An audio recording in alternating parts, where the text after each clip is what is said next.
আপনার আমাদের প্রকাশ্য গোপনীয় যত কাজ কর্ম কথা, এটা যদি আল্লাহ পছন্দ করে এটাই ইবাদত। আজকে থেকে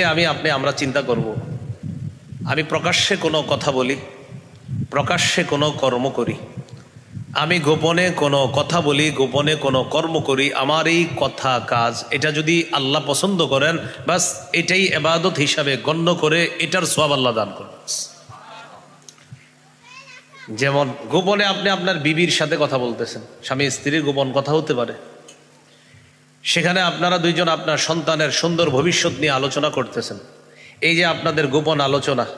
বাস এই কথাগুলাকে আল্লাহ ইবাদত হিসাবে গণ্য করে সওয়াব দান করবেন।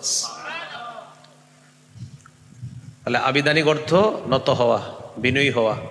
পারিভাষিক অর্থ প্রকাশ্যে গোপনে যত কথা কাজ আমরা বলি করি,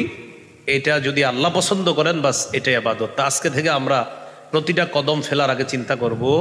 যে আমার প্রকাশ্য গোপনে কোনো কথা কোনো কাজ এটা আল্লাহ পছন্দ করেন কিনা, সেই অনুযায়ী আমার প্রতিটা কাজ হবে, প্রতিটা কথা হবে যে আমার প্রতিটা কথা আর কাজ আল্লাহ যেন পছন্দ করে, আর আল্লাহ যেন আমার প্রতিটা কথা এবং কাজকে ইবাদত হিসাবে কবুল করে নেয়।